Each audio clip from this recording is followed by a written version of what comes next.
अभिनंदन समारोह में आज तमाम लोगों को मैं हार्दिक अभिनंदन और स्वागत करता हूँ। साथ ही साथ मैं ढेर सारी बधाई अपने छोटे भाई को देना चाहता हूँ। देखिए, सबसे पहले हमारे जो माननीय मंत्री श्री तेज प्रताप यादव जी हैं, एक हमें सिर्फ पद नहीं बल्कि दायित्व दी है और उस दायित्व को हम बहुत निष्ठापूर्वक से निभाएंगे और अपने जो भी हमारे वरिष्ठ नेता हैं, हमारे पार्टी के नेता हैं, उन सबको मैं आपके चैनल के माध्यम से विश्वास दिलाना चाहता हूं कि वो जिस दायित्व को लेकर के हमें यहाँ स्थापित किए हैं पद पर, वो मैं निष्ठापूर्वक निभाऊंगा। उसमें कहीं से कोई किसी प्रकार की कोताही नहीं बरतूंगा। आज की ये प्रेस वार्ता का सबसे मुख्य उद्देश्य डॉक्टर बाबा साहब भीमराव अम्बेडकर विश्वविद्यालय के जितने भी छात्र एवं छात्राएँ हैं जो अपने मुजफ्फरपुर यूनिवर्सिटी से शिक्षा ग्रहण कर रहे हैं, आपके चैनल के माध्यम से उनको ये मैं बताना चाहता हूँ कि अब उन लोग को घबराने की कोई ज़रूरत नहीं है, क्योंकि उन सबका छोटा भाई समान मैं माननीय मंत्री श्री तेज प्रताप यादव जी के दिशा निर्देश पर बाबा साहब भीमराव अम्बेडकर विश्वविद्यालय का विश्वविद्यालय अध्यक्ष मनोनीत हुआ हूँ। इसी को लेकर आज की ये प्रेस वार्ता रखी गई है। छात्र राजद विश्वविद्यालय के आप अध्यक्ष के रूप में मनोनीत हुए, इस पे आप तमाम युवाओं को क्या कहना चाहते हैं?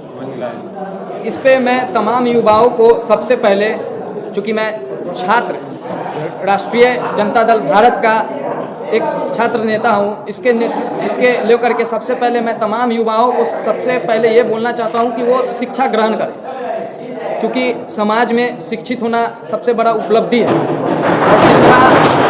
और शिक्षा लेना अति आवश्यक है। तो मैं आपके इस चैनल के माध्यम से सभी दर्शकों को ये कहना चाहता हूँ कि सबसे पहले शिक्षा ग्रहण करें और शिक्षा ग्रहण करने में जहाँ भी दिक्कत, समस्या, परेशानी उत्पन्न होती है तो हमसे संपर्क करें, हमसे संपर्क साधने की कोशिश करें। हमारी टीम है, हमारी टीम से संपर्क साधने की कोशिश करें। अभी विश्वविद्यालय में कमेटी विस्तार नहीं हुआ है, कमेटी गठन नहीं किए हैं, बहुत जल्द ही कमेटी गठन भी कर देंगे। आदिल अशफाक विश्वविद्यालय में लगातार कई वर्षों से बच्चों के साथ खिलवाड़ हो रहा है, उनका सेशन लेट चल रहा है, इस पे आप क्या कहते हैं? जी, ये आज से नहीं, लगभग कई वर्षों, जैसे आपने कहा है, कई वर्षों से छात्रों का सेशन लेट चल रहा है। लेट ही नहीं, बहुत तरह की समस्या है, सिर्फ लेट ही नहीं। यहाँ तक अगर किसी रिजल्ट में पेंडिंग का मामला आता है तो छात्र यूनिवर्सिटी का चक्कर काटते काटते उनके पाँव थक जाते हैं। बाद में ये निष्कर्ष निकालते हैं कि वो यूनिवर्सिटी से नाम कटवा करके कहीं दूसरे यूनिवर्सिटी में जाकर के पढ़ना पड़ता है। बहुत ऐसा मामला हुआ है कि छात्र आत्महत्या करने पर विवश हो चुके हैं। तो उन सब के मद्देनज़र हम VC से जो भी विश्वविद्यालय के पदाधिकारीगण हैं, आले अफसर हैं, उन सबसे संपर्क साधेंगे और इस सब चीज़ को दूर करने का प्रयास करेंगे। छात्र राजद भारत बनने की एक सफ़र है। ये पहले छात्र राजद थी और ये छात्र राजद भारत उससे बिल्कुल अलग है। इसके संरक्षक माननीय मंत्री श्री तेज प्रताप यादव भैया है। बहुत सारी हम लोगों की बातें हैं, हम लोग काम नहीं कर पा रहे थे, बाधा पहुंचाई जा रही थी।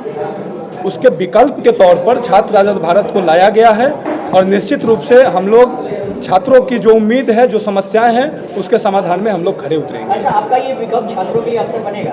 बिल्कुल, छात्रों की हक की लड़ाई हमेशा से छात्र राजद उठाते आई है और आप लोगों को विश्वास दिलाता हूं कि छात्र राष्ट्रीय जनता दल भारत विश्वविद्यालय में जितनी भी समस्याएं हैं, छात्रों को बीच में जा करके, और हम लोग तो 12 वर्षों से देखते आ रहे हैं किस तरह के विश्वविद्यालय की समस्या है, उन तमाम चीज़ों से हम लोग अवगत है। चरणबद्ध तरीके से पहले हम लोग अपने कमेटी का विस्तार करेंगे, उसके बाद विशाल रूप से एक आंदोलन विश्वविद्यालय में किया जाएगा और सभी छात्र छात्रों के हक की जो लड़ाई होगी, छात्र राष्ट्रीय जनता दल भारत लड़ने का काम करेगा। आप पूर्व में विश्वविद्यालय के अध्यक्ष भी रहे हैं, आपने काम काफ़ी अच्छे तरीके से किया है छात्रों के बीच में, लेकिन आपके छूटे हुए कामों को क्या आदिल अशफाक भी पूरा कर पाएंगे? बिल्कुल, छोटा भाई है आदिल अशफाक, हम लोगों का साथ रहेगा, आशीर्वाद रहेगा। कहीं भी ज़रूरत होगी हम लोग साथ में रहेंगे। बहुत सारे हम लोग काम किए, भ्रष्टाचार मिटाओ, विश्वविद्यालय बचाओ। अभी हाल ही में PG के एडमिशन में काफ़ी 4-5 ऐसे विभाग थे, जैसे कॉमर्स हो गए, हिस्ट्री हो गए, ज्योग्राफी हो गए, मैथ हो गया। इन सभी विभागों में सीट काफ़ी कम थी, बच्चे काफ़ी वंचित रह रहे थे नामांकन से। हमने आंदोलन किया, विश्वविद्यालय बंद कराने का काम किया और 30% सीट की बढ़ोतरी हुई और 316 छात्र इसका लाभ उठा पाए। तो हम लोग लगातार वहाँ पे छात्र की हक की लड़ाई लड़ते हैं और उन्हें उनका हक दिलवाने का। Thank you.